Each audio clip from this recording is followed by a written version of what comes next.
શ્રી ગણેશાય નમઃ. VTV ગુજરાતી.comની ધર્મયાત્રામાં આપ સૌ દર્શક મિત્રોનું હાર્દિક સ્વાગત છે.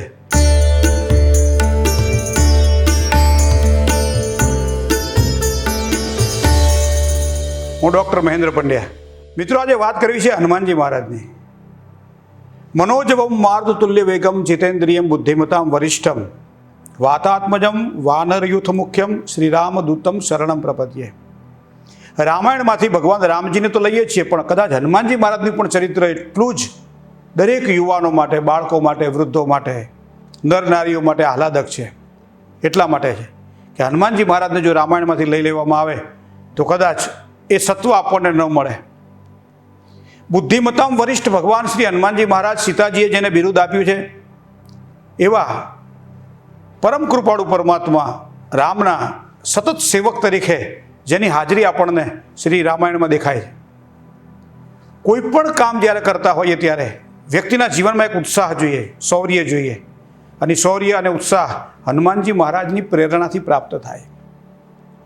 માનસિક અશાંતિમાં જ્યારે માણસ પીડા પામતો હોય ત્યારે, શારીરિક બળ જેનું ઓછું થઈ જતું હોય ત્યારે, નોકરી ધંધાની અંદર બરકતની જગ્યાએ પરેશાનીઓ જ્યારે રહેતી હોય ત્યારે, માનસિક સાથે સાથે શારીરિક પીડા, પારિવારિક પીડામાં પણ વ્યક્તિ જ્યારે પીડાતો હોય ત્યારે, કોઈ પણ પરીક્ષા આપવાની હોય ને એવા સમયે મન બેચેન હોય, ચિંતાતુર હોય, અને એવા સમયે ડર સતાવતો હોય ત્યારે દરેક પ્રકારે હનુમાનજી મહારાજનું આ એક એવું ઔષધ છે, એ તત્વ એવું છે કે જેનું નામ સ્મરણ કરવાથી મિટે રોગ, નાશે રોગ, હરે સબ પીડા, જપત નિરંતર હનુમંત વીરા.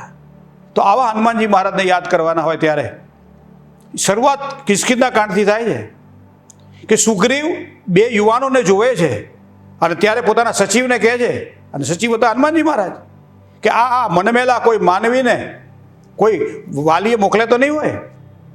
અને એવા સમયે પ્રથમ હનુમાનજી મહારાજ આપણને રામચરિત માનસમાં દેખાય છે, પણ એનું સૌજન્ય તમે જુઓ. કૌતુમ શ્યામલ ગૌર શરીરા, ક્ષત્રિય રૂપ બીરો બન ભીરા, કઠિન ભૂમિ કોમલ, કેવા પ્રશ્નોત્તરી કરે.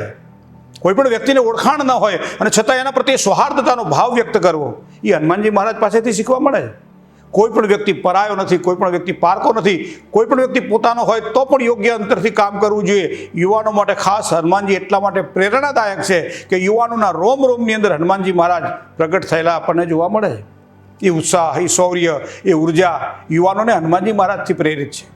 અને એટલા માટે કોઈ પણ કાર્ય કરતાં પહેલાં જે પ્રમાણે ભગવાન ગણપતિને આપણે યાદ કરીએ છીએ, એ પ્રમાણે કોઈ પણ સમયે હનુમાનજી મહારાજને પણ યાદ કરી શકાય. હનુમાનજી મહારાજના ચરિત્રનું વર્ણન કરીએ તો આપણને એમ લાગે કે હનુમાનજી મહારાજ પાસે એવું શું છે કે જે આપણી પાસે હોય તો આપણને સારું લાગે. એક એક વાત, રામ રસાયન તુમ્હરે પાસા, સદા રહો રઘુપતિ કે દાસા. બાલ સમય રવિ ભક્ષ લિયો તબ તીનહુ લોક ભયો અંધિયારો, ત્રાહિસો ત્રાસ ભયો જગકો, यह संकट काहू को जातर न टारो, देव न आनी करी बिनती, तब छांडी दियो रवि कष्ट निवारो, को नहीं जानत है जग में कपि संकट मोचन नाम तारो. भगवान संकट मोचनને આપણે ક્યાં નથી ઓળખતા. કોઈ પણ એવું વાત હોય, હનુમાનજી મહારાજ સદૈવ આપણને દેખાય છે. એ નાનું બાળક હોય તો પણ હનુમાનજી મહારાજ જેવું ચપળ જ્યારે દેખાતું હોય, ચંચળ દેખાતું હોય, ત્યારે પણ આપણને એમ થાય કે હનુમાનજી મહારાજની પ્રતિમા છે. અને એટલા માટે એને મારુતિ નંદન કહે, અંજની સુત કહે, ઘણા બધા નામથી આપણે એને ઓળખીએ છીએ. પણ તત્વને ઓળખવું હોય તો હનુમાનજી મહારાજને સીતામાએ જે તત્વ આપ્યું છે કે બુદ્ધિમતામાં વરિષ્ઠ, તો બુદ્ધિમતામાં વરિષ્ઠ છે. અને એના ઘણા બધા પરિચય આપણને જોવા મળે છે. લંકાની અંદર સીતાજીની શોધમાં નીકળેલા હનુમાનજી મહારાજને સચિવ તરીકે પોતાનો પરિચય આપવાનો હોય ત્યારે એ લંકાની અંદર એ તો કરીને જ આવે છે સીતાની શોધ, પણ સાથે સાથે રામ સેનાની અંદર મારા જેવા કેટલા લોકો છે, કેટલા વાનરો છે, એનો પરિચય લંકાના બધા નરનારીને મળી જાય છે. તો એનો મતલબ એવો થાય કે સફળ રાજનીતિજ્ઞ તરીકે હનુમાનજી મહારાજને આપણે જોઈ શકીએ છીએ. નાનું બાળક હોય, તોફાન કરતું હોય, અને એવા સમયે આ તો વાયુપુત્ર છે, સ્થિર તો રહે નહીં, અને છતાંય પોતાની જાતને સ્થિરતાપૂર્વક ધર્મ અને આધ્યાત્મિકતાની એક ઉચ્ચ ગતિ આપે. અને સદૈવ જેના હૃદયની અંદર સિયા રામમય સબ જગ જાની, કરહુ પ્રણામ જોરી જુગ પાની, એવા ભગવાન રામના હૃદયને ધારણમાં કરનાર હનુમાનજી મહારાજ આપણને જોવા મળે. કોની પાસે તમે રો અને એનાથી તમને શું ફળ મળે એ કદાચ તમારે જાણવું હોય તો હનુમાનજી મહારાજના ચરિત્ર દ્વારા જાણી શકાય. તમારી પાસે આવડત છે, તમારી પાસે જ્ઞાન છે, તમારી પાસે ઉર્જા છે, તમારી પાસે કામ કરવાની શક્તિ છે પણ યોગ્ય નેતૃત્વ નથી તો એ કાર્ય તમારું આગળ નથી વધતું. સુગ્રીવના સચિવ જ્યાં સુધી હનુમાનજી મહારાજ હતા ત્યાં સુધી કદાચ આપણે એમને નથી ઓળખતા, પણ ભગવાન રામના સાનિધ્યમાં આવ્યા પછી હનુમાનજી મહારાજના ગામડે ગામડે મંદિરોની સ્થાપના થઈ છે. શું કામ? કે જેના સાનિધ્યથી એને બળ પ્રાપ્ત થયું છે. તો એવા હનુમાનજી મહારાજને આપણે ઓળખવા રહ્યા. મિત્રો, હનુમાન ચરિત્રને બાલ હનુમાન તરીકે આપણે ઓળખીએ છીએ, યુવાન હનુમાન તરીકે ઓળખીએ છીએ. હિમાલયની ચોટી ઉપર બેસી અને રામાયણનું પાઠ કરતા વૃદ્ધ હનુમાનજી મહારાજને આપણે ઓળખીએ છીએ. પણ અહીંયા વૃદ્ધ એટલે શરીરથી વૃદ્ધ નથી, જ્ઞાનમાં વૃદ્ધ છે. અને એવા હનુમાનજી મહારાજના ચરિત્રને જો સમજવું હોય તો રામચરિત માનસને સમજવું પડે, હનુમાનજી મહારાજના ચરિત્રને સમજવું હોય વાલ્મીકીજીના રામાયણને સમજવી પડે, દોહાવલીને સમજવી પડે. કારણ કે આ હનુમાનજી મહારાજના ગુણાનુરાગનું વર્ણન આપણને જોવા મળે. હનુમાન ચાલીસામાં તો લખ્યું છે કે શ્રી ગુરુ ચરણ સરોજ રજ નિજ મન મુકુર સુધારી બરનવ રઘુવર બિમલ જસ જોદાયક ફલચાર બુદ્ધિહીન તનુ જાનકે સુમિરવ પવન કુમાર બલ બુદ્ધિ વિદ્યા દેહુ મોહી હરહુ કલેશ વિકાર. મારા ક્લેશોનો, મારા વિકારોનો નાશ કદાચ કોઈ કરી શકે તો એ હનુમાનજી મહારાજ જ કરી શકે. આવી પવિત્ર શ્રદ્ધા અને ભાવનાથી હનુમાનજી મહારાજની પૂજા આપણે આજ પણ કરીએ છીએ. સવારમાં ઉઠીએ, હનુમાનજી મહારાજના ફોટાનું દર્શન કરીએ છીએ અને એવા સમયે એક નવી ઉર્જા આપણા ચહેરા ઉપર પ્રસન્નતાની સાથે સાથે શરીરમાં વહેવા માંડે છે. શું કામ? કે તત્વ એવું છે કે જે તત્વ મને તમને આજ પણ આટલા વર્ષો પછી પણ આ હનુમાનજી મહારાજ મારા તમારા હૃદયમાં રહ્યા હોય તો એનું મૂળ કારણ આ છે. સેવક ભાવ ચાહે હોય, ચાહે બુદ્ધિમત્તામાં વરિષ્ઠ હોય, ચાહે જ્ઞાનમાં અગ્રગણ્ય હોય, દરેક પ્રકારના કાર્યમાં આગળ વધીને કામકાજ કરવાના હોય.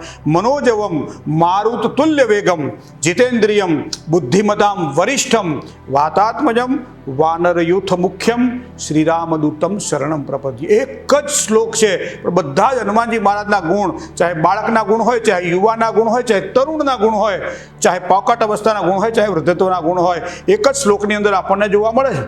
તો એવા મારુતિ નંદનને જ્યારે વંદન કરવાના હોય ત્યારે નતમસ્તક બની અને હનુમાનજી મહારાજની પાસે બીજું તો આપણે શું માગીએ? પણ દીન દયાલ બિરદ સંભારી હરહુનાથ મમ સંકટ ભારે. કષ્ટ જ્યારે આવતા હોય, જો દરેક જગ્યાએ કષ્ટ તો રહેવાના, સંસારમાં બેઠા છીએ, કષ્ટ નોકરીમાં પણ રહેવાનું, કષ્ટ ધંધામાં પણ રહેવાનું, કષ્ટ પરિવારની પાલન પોષણમાં પણ રહેવાનું, કષ્ટ ડગલે ને પગલે રહેવાનું. પણ એવા સમયે એક જ મંત્ર આપણા માટે સુંદરકાંડનો દેખાય છે કે દીન દયાલ બિરદ સંભારી હરહુનાથ મમ સંકટ ભારી. મારા ઉપર આવી પડેલા આ ભારી સંકટને તમે દૂર કરો અને જેના કારણે મને સારા ફળની પ્રાપ્તિ થાય, આપના આશીર્વાદ મને મળે. તો આ હનુમાન ચરિત્રને ગાવા માટે વાણીની જરૂર નથી. આ હનુમાન ચરિત્રને ગાવા માટે બુદ્ધિશક્તિની જરૂર નથી.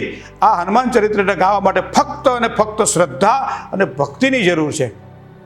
બાળક સવારમાં ઉઠી વિદ્યા પ્રાપ્તિ માટે પ્રયત્ન કરે અને એવા સમયે હનુમાનજીના દર્શન કરે તો સારા વિદ્યાની ફળ પ્રાપ્તિ થાય છે. યુવાન જ્યારે નોકરી કરવા માટે નીકળે, હનુમાનજી મહારાજનું દર્શન કરી નીકળે અને પછી જે નોકરી કરે અને એવા સમયે એને સેવક ભાવથી નહીં, સ્વામી ભાવથી નહીં, પણ બંનેની મિડલનો જે ભાવ કહી શકાય કે મારું કર્મ છે ને મારે કરવાનું છે, આ શ્રદ્ધા તો હનુમાનજી મહારાજ જ આપણને આપી શકે. રામ કાજ કરી બેકો આતુર. જ્યાં કામકાજ કરીએ છીએ ત્યાં આતુરતાપૂર્વક જેને કહી શકાય જે મળેલું કામ છે, જે આપણને પ્રાપ્ત થયેલું કામ છે, નિષ્ઠાપૂર્વક કરવું જોઈએ. એ હનુમાનજી મહારાજના ચરિત્ર દ્વારા આપણને સમજવા મળે.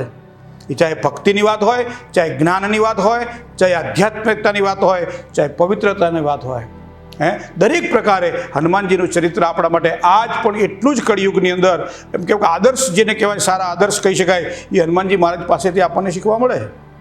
તો આવા હનુમાનજી મહારાજને જ્યારે યાદ કરવાના હોય ત્યારે આપણે ઘણા બધા એવા મંત્રો, ઘણા બધા એવા શ્લોક છે. બજરંગ બાણનો તમે પાઠ કરી લો, જેનું પારાયણ કરવાથી, જેનું પાઠ માત્ર કરવાથી એમ કહેવાય છે કે જીવનમાં આવતા બધા સંકટો ટળે.